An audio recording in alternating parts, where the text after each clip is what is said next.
Um, there are lots of paintings that illustrate that, and you can see here the ruler is riding atop an elephant with a blanket, long blanket, and he's sitting here on his throne with a parasol above him, attendants, and here's the mahout.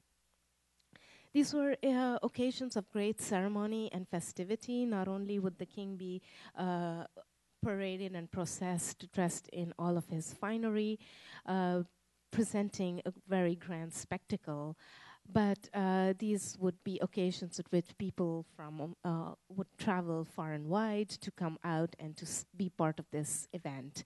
There would be women, children, men, musicians, and as well as, of course, the elaborate retinue that would accompany the ruler himself.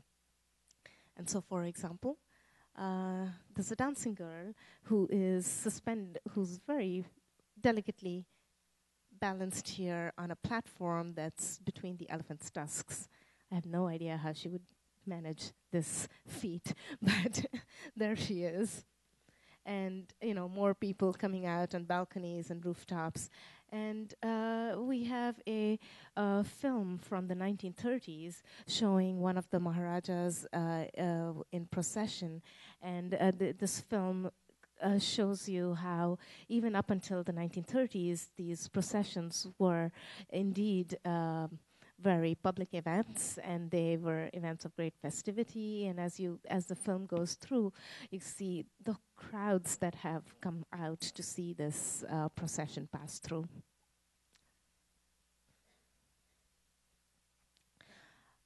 I had mentioned the role of the ruler as a warrior, able warrior. He was like a commander-in-chief of the armed forces. And there are a few paintings and some armor and weaponry to talk about that role. And here is a painting from a very famous late 16th century manuscript showing an imperial battle engagement. But the art of war is also developed and honed at the art of the hunt. So when there is no active battle or no active war, the skills of strategy and precision that one requires for warfare is just kept up and practiced at hunt. And hunting is a royal prerogative. It across cultures and over time, it has been a symbol of a ruler's complete command over the land that he rules and everything that belongs in there. And this painting is one of those, like, Where's Waldo type of things, because immediately you don't even see the ruler, but once you look at it closely, here he is, and identifiable by a gold halo. You have to actually just see this in person because it's really beautiful and slides don't do it justice. But here he is with a halo. A wounded lion is directly across him, and an angry lioness is lurking nearby. This becomes quite an image of imperial power, of potency, virility, masculinity, because there's very little that separates the ruler from the angry lion. Only some reeds. And he's got a single-shot rifle, so he's got to be precise. He's got to have that lion in that single shot, otherwise he's in trouble. And there are no elephants, no horses that are going to enable him to flee if things go wrong. Not even large entourage, just a handful of people with him. Nobody's going to save his skin. So it's not only a beautiful painting, but it becomes a loaded message as well. And this gives us a segue into into the leisure pursuits of royal life. And I'll just show you one example in the interest of time. But there are lots of other paintings showing leisurely activities in a palace complex. Palace complexes in India were typically almost like mini cities. Anyone who's been to India would know that, or even if you think of a comparable like the palace in Versailles in France. These are very, very large complexes that would house, and in India they would house the this official spaces that would be for conducting administrative business, so all of the ministries, etc. There would be workshops for craftsmen and artisans, but rulers also maintained multiple households and families. Polygamy was commonly practiced across the board, be it Hindu, Muslim, Sikh, because marriages were also political alliances and diplomatic alliances. So each ruler would have multiple households. And not only that, but they would be supporting extended families, so aunts and great aunts and cousins, and everybody would be living in the same space. Palaces typically had an area that would be open to public, or that would have greater access, and then as you went further in, levels of access would be restricted to certain people only, and the women's quarters were only for men of the family and no other members of the public. Well, but this shows a painting of a ruler playing a board game, not in the women's quarters, but in the royal private quarters. And I hear every so often that, oh, it's really hard to access Indian paintings. They're always very flat, and there is sometimes too much going on or sometimes too little going on. And everybody looks the same, and it's difficult to access. But once you get the entry point, they really become very rich. And this example is, I find, one that really evokes a multisensorial experience, because we see that there's a white marble palace, and you can kind of imagine a hot Rajasthani day in which a white marble surface would be very cool and pleasing. There is a pool, and it's hard to see in here, but it's got a fountain in it, and fish swimming in there. These are fish. Birds, caged birds. And so there is, it evokes an auditory experience as well, the sound of water, the sound of singing birds. Amidst the boisterousness of the players, and you can see that through their hand gestures. So here is the ruler, the largest figure, identifiable by his halo and turban ornament. And they're playing a game called Parchisi or Chopar, and Parchisi is also played worldwide as well. It's a 4-part board game, and it's a betting game. And the ruler is the one with the highest pile of winnings. I wonder if anybody ever got to get more counters than the ruler, but and there he is, the only one who's smoking a water pipe, and the hookah base is in the form of a female figure. It's gold, and an attendant who is keeping the ruler and others cool with his fan.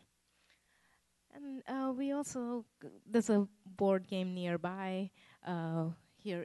This is a cloth board, the type that was shown in the painting, and gaming pieces here. Each of these are jeweled, so they're rubies with diamonds and turquoise with diamonds to indicate the different playing pieces. And these long elements are dice, and they have different number of diamonds and rubies to indicate the numbers on the dice. So there are also other musical instruments and other aspects of leisurely courtly activity.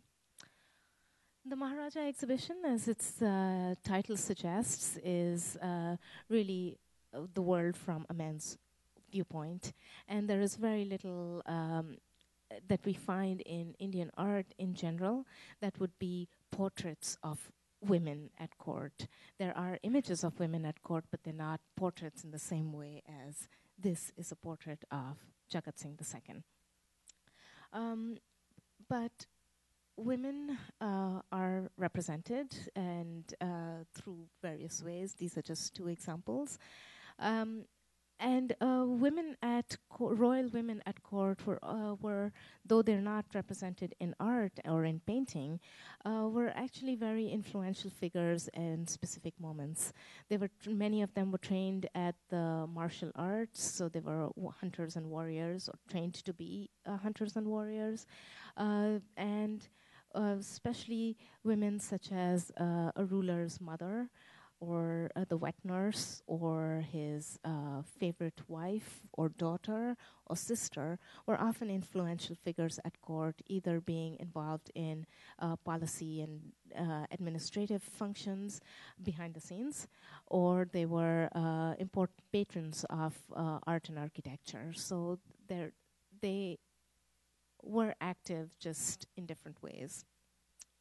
But their presence is noted in the exhibition in this section particularly, and what we're seeing here is a royal princess's bridal costume. And then there is jewelry, quite a bit of it, for men and women. And then we switch gears in the third and last gallery to the history lesson. And here we trace the broad historical sweep from about 1700 to the 1940s. This is a period of great complexity and a lot of change in India.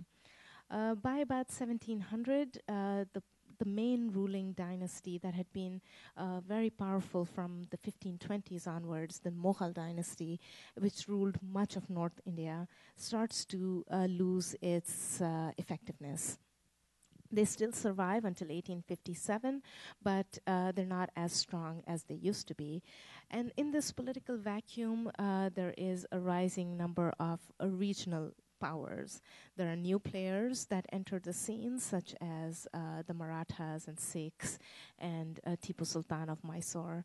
But there are also other earlier kingdoms and earlier ruling families who had been incorporated into the Mughal political structure, such as the Rajputs, who reassert themselves and become more independent. And then there's a third bag of people who are the former governors of Mughal territories who become independent. So there is a power struggle between these internal parties trying to gain as much territory as they can and as much power that they can relative to others, making alliances with each other against the other. So it's rather complicated and a lot going on. And into this whole mix come the Europeans, the British, the English, the Dutch, the Portuguese, and the French. All of these start out as trading companies who are attracted to India for the very lucrative trade in spices, textiles, and precious stones, amongst other things. And they exert varying levels of impact and influence. And out of this whole group of different traders, the English emerge as the most powerful. And they forge political and diplomatic alliances with various Indian rulers and get involved in the running of these otherwise independent kingdoms. So it's rather, it varies on kingdom to kingdom, region to region, and to the point that by 1857, the English East India Company, that has long maintained an army, engages in conflict with the Indian factions in the East India Company army. And there is a major uprising for which the Mughal ruler is held responsible. And in 1857, after this great grand showdown, the British Crown steps into place and removes both the East India Company as well as the the last of the Mughal emperors, and Queen Victoria becomes the Queen Empress of India, and India becomes the jewel in the crown of the British Empire. So from 1857 up until 1947, India is under colonial rule. And in all of this, excuse me, in all of this, the Indian rulers are allowed to keep their own territory. Their status shifts from being independent rulers to becoming native princes that are incorporated into the British imperial structure. And I'm just going to go through a few slides of the different types of objects that are in this part of the exhibition. There are military standards, gold thrones, large-scale portraits, dinnerware, enormous paintings. The British they incorporate themselves into India and rule India in a variety of different ways. Imperial policies are dictated from London, but in India they adopt these various rituals and ceremonials that were already in place in India. So, for example, painting that you see here, it's that 25-foot large painting that shows the coronation celebration of Edward VII, son of Queen Victoria. And this was an event, a 2-week-long series of festivities that were held in Delhi to celebrate the accession to the throne of Edward. He never came, but the viceroy, who was the representative of the crown in India, presided over the events.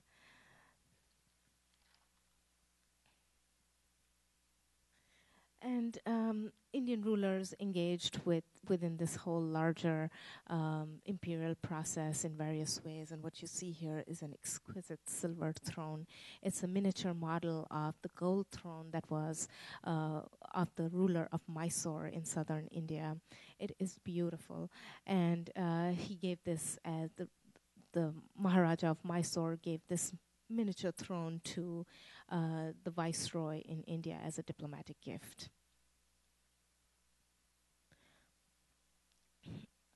By this time also, we are now in the late 1890s, I would say early 1900s, we see quite a shift in the tastes and styles and fashions that were popular in India.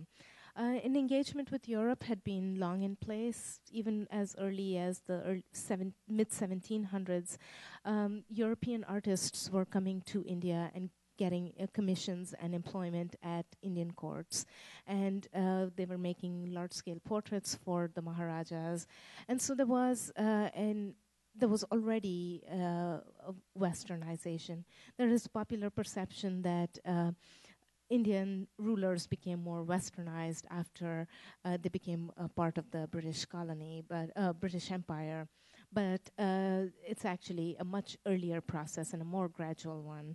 But by the time that we come into the late 1800s, we do see a more pronounced shift. On the one hand, this is caused by the ways in which Indian rulers had to negotiate multiple worlds that they lived in. On the one hand, they had to appear as British gentlemen in their dealings with the British. They had to entertain according to European styles, and so they needed multi-piece dinnerware. They needed tables and chairs and dinner services in a way that was not traditional to India. On the other hand, they also had to be, they appeared and needed to be Indian rulers in the traditional way for their own constituency and their own subjects. So there was a back and forth in that. There was also an imperial policy that was dictated whereby young princes and young rulers in particular were given a British education, either by British tutors who were stationed at the various royal courts, or the young boys would be sent to British schools such as Cambridge, Oxford, Eton, and elsewhere, so that they could then assimilate more easily and then be able to be more receptive to British lifestyles and policies. So it was these kinds of mechanisms that were in place. And the responses to these on the Indian end were mixed. There were some rulers who more actively engaged with Europeanization, and there were others who absolutely rejected it, except when they had to. And then there were others who kind of adapted and modified based on their specific circumstances. But what we see as evidence in material culture is, for example, crystal furniture was the hottest thing in town. And many of these types of things were purchased by the Maharajas through agents of European companies that were based in India. So they would give their orders to these agents who would take down all the specifics, and they would send them back to Europe, have them executed, and then brought back to India. This type of multiple lifestyle, multiple engagements is wonderfully seen in a pair of portraits that are amongst my favorite